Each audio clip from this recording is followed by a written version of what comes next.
Hey guys, are you ready for some money rehab?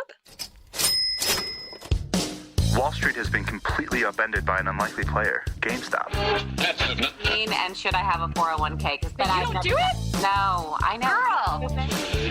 Girl! You think the whole world revolves around you and your money? Well, it doesn't. Charge for wasting our time.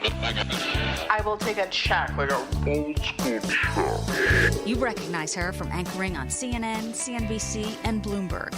The only financial expert you don't need a dictionary to understand. Nicole Lapin. In episode 29, we heard from my accountant about the perks of starting a side hustle. According to him, everyone should be a small business owner. So were you convinced? Liam was and wanted to get started. Nicole, thanks so much for taking my question. I listened to the episode on the benefits of starting your own business, and I'm totally sold. I want to get started, but I'm not really sure what I want to do for my business. I have a couple hobbies. I've done a lot of graphic design in the past. I've been dabbling with carpentry and woodwork, but I'm not sure which idea I should pursue. The other thing is I have a full-time job, so I don't have a lot of time for a full-blown side hustle, but I'm looking to make a change, and I'd love your input on it. Thank you. Yes, Liam, I am sold on the idea of side hustles too. I am actually working on an episode all about streams of income, but the short story is money rehabbers should absolutely have more than one stream of income. If you're playing the side hustle game just for money, more power to you, my friend. But you just want to make sure that you're leveraging a skill that's really marketable, because if it don't make dollars, it don't make sense. That's sense, S-E-N-S-E, of course. But let's be real, money rehabbers aren't motivated by money alone. With the side hustle, you can supplement your paycheck while also developing the talents that don't necessarily get a lot of play in your 9-to-5.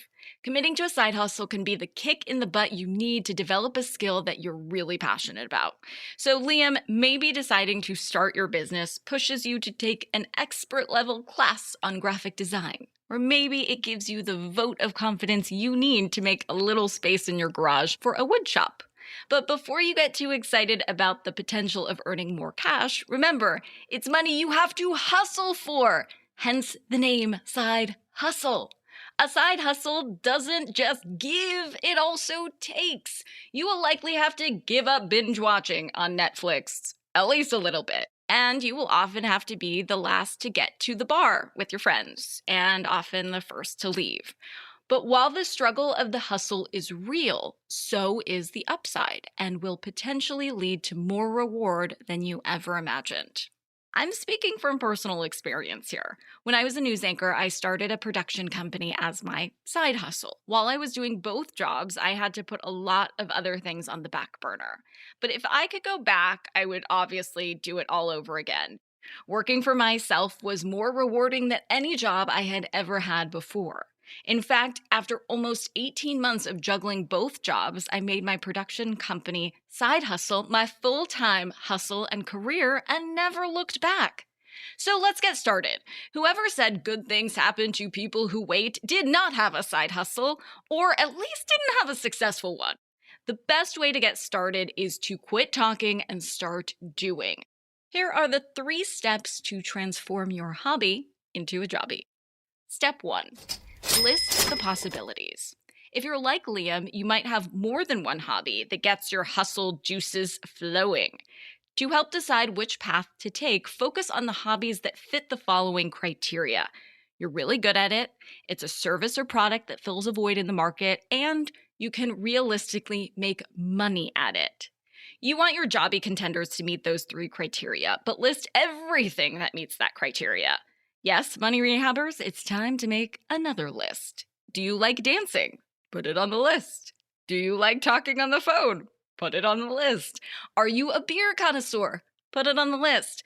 Don't hold back. Start with the whole shebang, because in these next 2 steps, we're going to narrow the list down based on payoff potential. Now that we have your list of hobbies, we can move to step 2.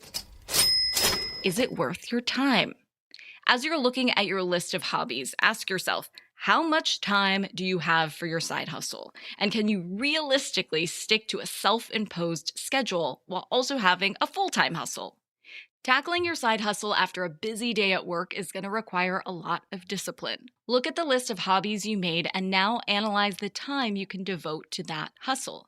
Remember, your availability might be different for different hobbies because some jobs you can do on your own at night while others have to be client-facing and need to happen during traditional work hours or require transportation that will eat into your available time and week. Now on to step 3. What's the ROI? The ROI, or return on investment, is the measurement of how much money you can get back from the money you put down. So, as you look over your list of hobbies and the amount of time you can put in, also think about what your initial investment will be in order to kickstart your business. Will you need equipment? Will you need a training course? Money to establish an LLC or whatever entity you choose? I'll give you an example. I had a client who was once deciding between pursuing a side hustle as a copy editor or as a makeup artist. She had 6 hours a week for her side hustle, and with the copy editing, she could make $50 an hour, and as a makeup artist, she could make $80 an hour. But as a makeup artist, she would have to see clients in person, of course. So the 6 hours she had set aside for her side hustle, she had to shave off some of that time to account for travel and setup.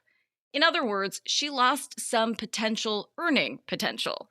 Next, she took a very close look at step 3 and the ROI. She had just gotten a new computer, so she was all set up for copy editing.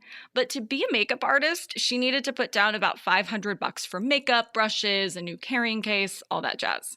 She was looking to start making profit quickly, so based on her analysis, copy editing had better earning potential for her then and there. So, Liam, in order to make your jobby decision, I want you to make your list and go through these 3 steps. Decide how much time you have for your side hustle, what the startup costs are going to be for graphic design and carpentry, and how quickly you'd like to make your initial investment back. For today's tip, you can take straight to the bank.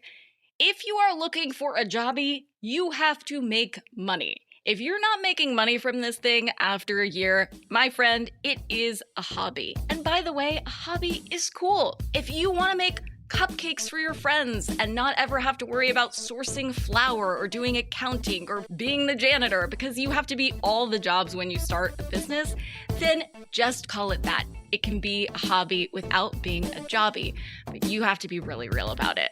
So once you figure out what that is, don't forget to slip into the DMs and tell us about it at Money Rehab Show on Instagram. If you do happen to have a hobby that includes cupcakes, you can also DM us for our address and send them over. I happen to not really like chocolate, actually, so vanilla, please, and thank you. Money Rehab is a production of iHeartMedia. I'm your host, Nicole Lappin. Our producers are Morgan Lavoie and Catherine Law. Money Rehab is edited and engineered by Brandon Dickert with help from Josh Fisher. Executive producers are Mangesh Hatikadur and Will Pearson. Huge thanks to the OG Money Rehab supervising producer, Michelle Lands, for her pre-production and development work. And as always, thanks to you for finally investing in yourself so that you can get it together and get it all.